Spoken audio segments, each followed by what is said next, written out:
this is the Provoked Prawn, and this is the Corsair K70 RGB Pro. This is a full-size gaming keyboard from Corsair with a number of interesting features to it that include some funky RGB lighting, as you can see, an aluminium backplate, up to 8,000 Hz polling rate, 4,000 Hz key scanning capabilities, and a lot more besides. And in this unboxing and review video, I'm going to be talking to you about the setup of this keyboard, the features of it, and more besides, as well as some things that I don't like about it and the things that I do. Now, this is a keyboard that will set you back around $159 US and about the same in pounds sterling. And it comes in what it will initially appear to be quite an understated design, but that classic premium finish from Corsair with some nice highlights that include all my favourite things, such as dedicated media control keys, a very nice premium media volume wheel, is nicely textured and rollable, a detachable USB-C cable, some very nice per key RGB illumination, and a lot more besides. Now, this has onboard memory of 8 megabytes and is able to hold up to 50 different profiles, and that includes 20 layers of lighting effects as well. So that's pretty swish, and I'll go into a bit more depth on that later on. It's also height adjustable, as you can see there, and has some nice rubber textured areas on the underside, as well as some cable channeling, which I'll show off a bit later on, and I think that's kind of pointless. One of the things you will notice at the top there is there's also a tournament switch, which I'll talk about as well. In the box, you also get this textured wrist rest, which is not really padded, but has a sort of plastic rubbery finish to it, and it's magnetic, so it's held in place with magnets, and it's really easy to attach. Again, this has some rubber textured bits on the underside to stop it slipping around on your desk, and I've found it's surprisingly comfortable. Now, of course, they used to have these sort of nice padded wrist rests on like the K95, for example, and I found that those were much nicer than these rubber ones that they've gone for of late, but they are a lot nicer looking and nicer feeling in person than they look in video, and they actually are quite comfortable to use. And I really must say I like the magnetic setup of them, where they just snap into place. There's no clips that you can accidentally break. Also, detachable USB-C cable means that you can swap it out for your own custom USB-C cable if you so choose. Now, once you get this keyboard plugged in, you'll find there are some nice effects buried within iCue, and I'm going to go into iCue a bit later on and talk to you about those effects and the sort of things that you can do, including macros. You can actually use some keys on this keyboard to set up macros and record macros on the fly and then have them happen with a button press. I'm also going to do a separate video with just the key sounds if you want to hear that.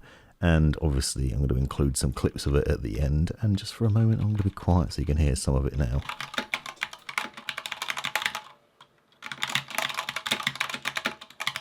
What you'll also see is I have this set to type lighting at the moment, just to sort of demonstrate some of the RGB lighting that you can get on it. So it emanates from the key you've pressed and sends out some nice RGB illumination across the keyboard. You also have a solid aluminium backplate which has a brushed finish on it, so it has a very premium look and feel to it, and it is, generally speaking, a very nice looking keyboard. The classic Corsair setup, nice styling and overall finish. PBT double shot keycaps, more on those in a minute, and those are designed to be durable. It also has a standard bottom row layout, but that PBT means that sometimes there are problematic etchings on the keycaps. For example, the enter key, the light doesn't shine very well through the E key, and some of the others slightly darkened as well, and I found that problem with a lot of PBT double shots. Now, the other thing that I have struggled with this keyboard is there is a bit of ping in some of the keys. The stabilizers on the spacebar and the enter key, for example, aren't great, and they are a bit pingy and a bit rattly. So here's a comparison with the Corsair K65 RGB Mini, for example.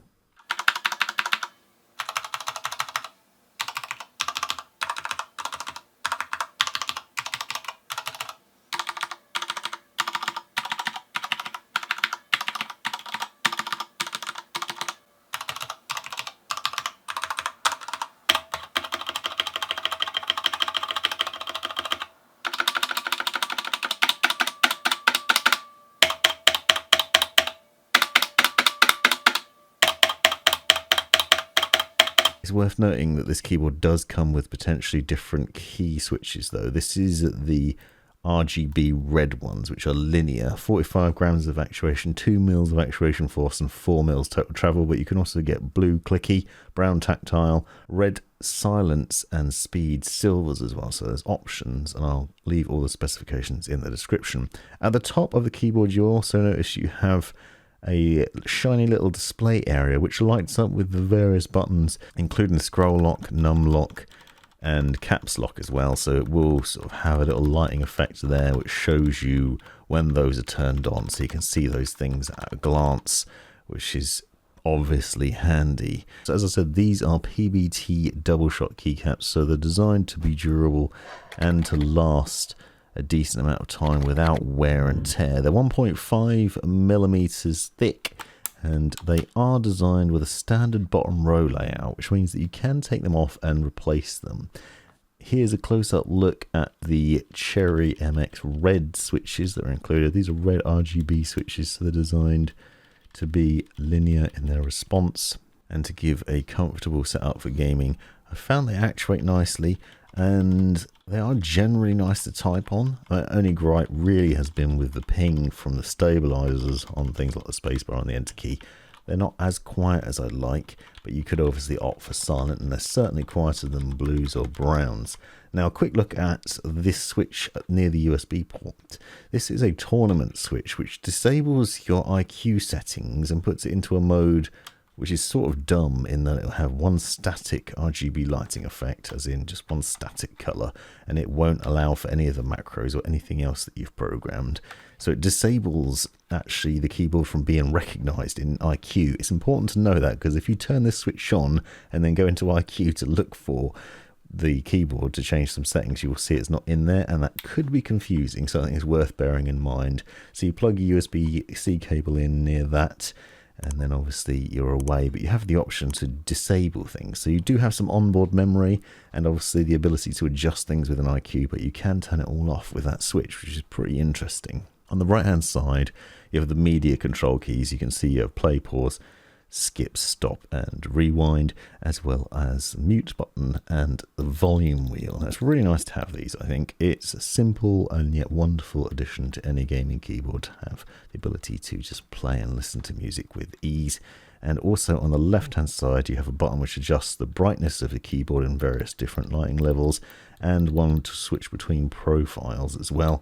And you can see some of the RGB lighting changing here, so you have various different lighting levels and you can change that on the fly. Now one of the things I said already is that it's possible to remove all the keycaps and replace them. So just for demonstration purposes, I am taking them off and replacing them with some of Corsair's very own PBT double shot keycaps of a different color, because you can buy different key sets, and I have done a video previously on this with the K65 RGB Mini, which you would have noted earlier on has a green and white effect on it. In reality it comes in different colors, but you can purchase other kits to go with it and change them out. You can see when you add in some colors to this keyboard, it suddenly transforms. Now there are various options available. You can see we've got Rogue Pink, Elgato Blue, Arctic White, Mint Green here for example, and you can obviously use those in combination or just individually. Now one of the things I mentioned earlier on is there is some cable channeling on the underside, which means that you can run the cables from the back through and out of the side or out the bottom, and I don't really like or understand why this exists. It is fiddly to mess around with and a bit awkward. Now if you're particularly fussy about your cable tidying, or maybe if you have your keyboard near your computer or your computer's off at a weird angle or whatever else, maybe it'll be handy to have this, but it's not terribly easy to get the cables into there. I am pretty useless with this sort of thing though, so take that with a grain of salt, but I thought it was a bit strange to be able to get it down to the front to where the wrist rest is, but maybe you can conceal it and run it out the side. It really is going to depend on your setup. Personally, I just have it running out the back towards my PC. But you will note just the various different areas of sort of padding and stuff underneath here. So I feel like the body itself doesn't make too much noise when it's sitting on the desk on a nice mat because of the rubberized sections, and also just the response from the keyboard, and there's just a good solid build quality to it.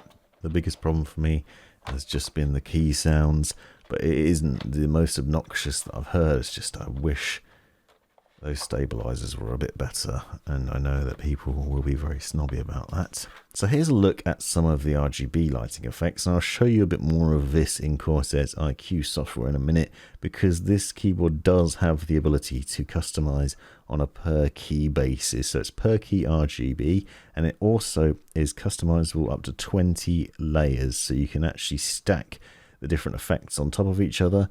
You could have a static color as one layer and then put things on top of it, or you could just use a single effect, as I am here, just going between the different ones. So you can see, like, you have colors washing across the keyboard. You have a rain effect where it rains down from above in various different colors. You can adjust the speed of these. Obviously you can change the brightness on the fly with the hardware button, but you can tweak things within iCue software as well. You can have that nice type lighting effect that I had earlier on, where it reacts to your typing, or you can have something a bit more edgy, or you could just go for a static color and set it up that way. Also in iCue, but to see that you can set up hardware lighting, which is basically where the keyboard will set to a certain lighting effect when iCue isn't running. But what you can see at this sort of angle, this view here, if you look closely at things like the enter key, you'll see the E on the enter key is a bit dull, a bit dark. Same for like the Alt key, for example. You might notice it around a couple of other keys. So the PBT double shots are nice because they're resilient and the lettering will probably last longer over time. But I find that sometimes some of them just don't let enough RGB through, and it ends up looking not as good as it could, I think, which is a bit of a shame. But you can see with the tweaks to the RGB lighting, I've now, for example, changed WASD to be red, the number keys to be red, the directional arrows, it's the numpad, while also setting a white color for the rest of the keyboard, or then setting it to go through various different colors. It's really customizable, and you can set it up in a nice way. It also looks good throughout the day and into the night as well. So there's plenty going on here, and plenty to like about this keyboard, to be honest. It's a very nice keyboard and a good solid build quality, and another excellent device from Corsair with a lot of appeal. 8000 Hz hyperpolling and 4000 Hz key scan also means that it has a very minimal amount of system latency and responds really quickly. So it's got a 0.25 millisecond actuation detection and 0.125 millisecond transmit time. So it will deliver the key presses quickly to your system, which results in a very small keyboard latency, which means that your performance edge will be increased in your games. Now I'm going to go into iCue and show you what's possible in there. Here we are within Corsair's iCue software, and you'll see the K70 RGB Pro.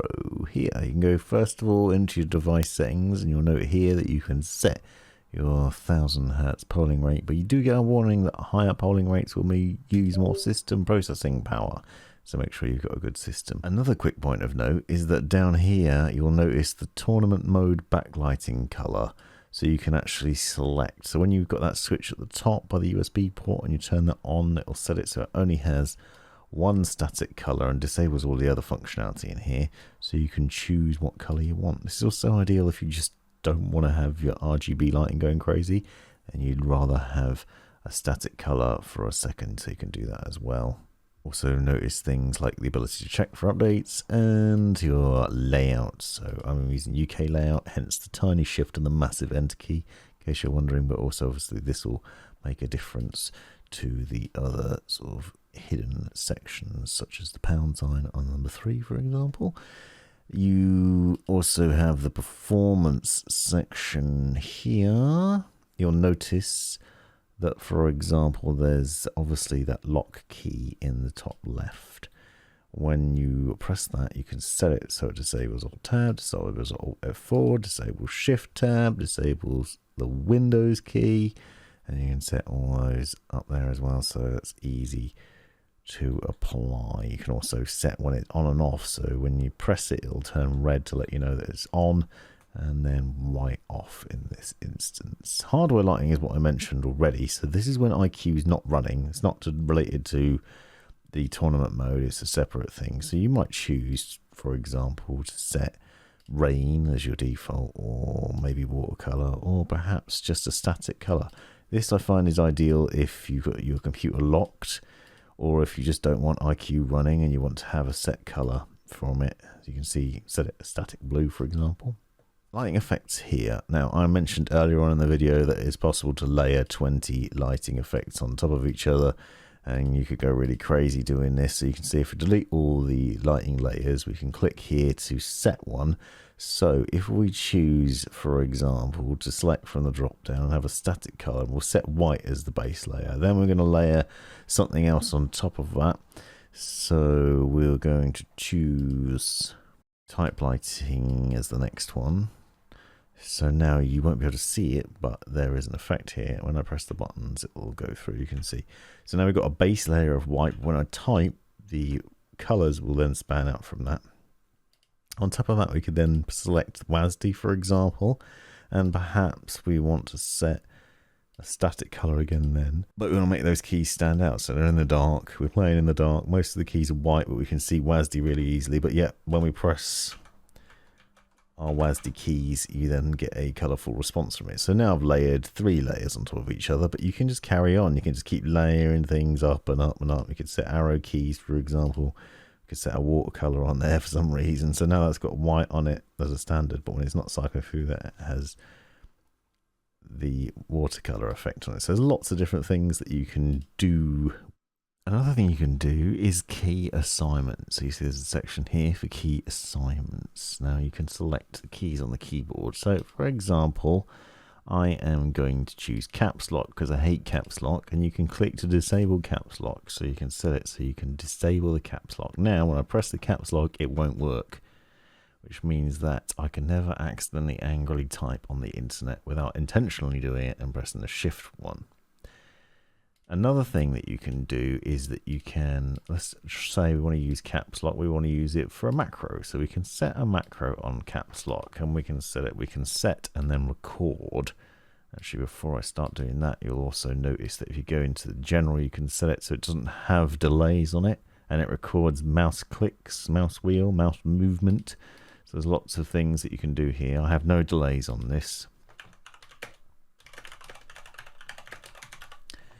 So I've now just recorded a macro on caps lock. So, and then I press my caps lock. You can see that I have caps lock on because I've had it on. And then it's now putting this as the provoke prawn. But there is an error in this because obviously the T at the beginning is tiny. That's because there's a left shift here.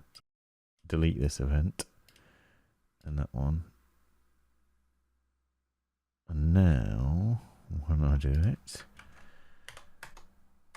it will say this is the provoke prawn as it should, so I can just press the caps lock and I can do that. Now another thing of note is that you can also set it so that you can have a modifier on here, so we can put the function key on here. So now, if I press the caps lock, nothing happens, but when I press function and caps lock together, it will then do it.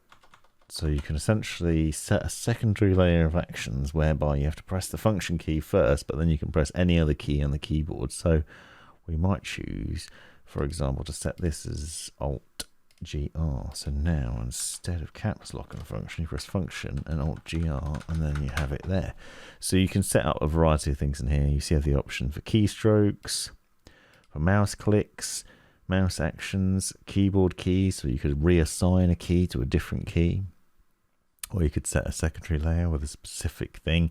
You'll also find you can disable keys, so the caps lock, for example. And there also is options for voice mod. So if you have voice mod, you can use it in there. So you can see there's lots of different things that you can do within iCue. You can also do this at a hardware level. So you can set this so it's stored in the memory, and when iCue is not running, it'll do it there as well. So there are plenty of options to play around with. So this has been the Provoke Prawn. I hope you found this video useful. Stick with me now, as you can hear some sound of the keyboard without me talking. And if you want to hear more, be sure to check out the link in the description to the video, which is just the key sounds. Thanks for watching. Hit that subscribe button if you made it this far, and a like if you enjoyed it. Let me know in the comments if you've got any questions. Thanks for watching.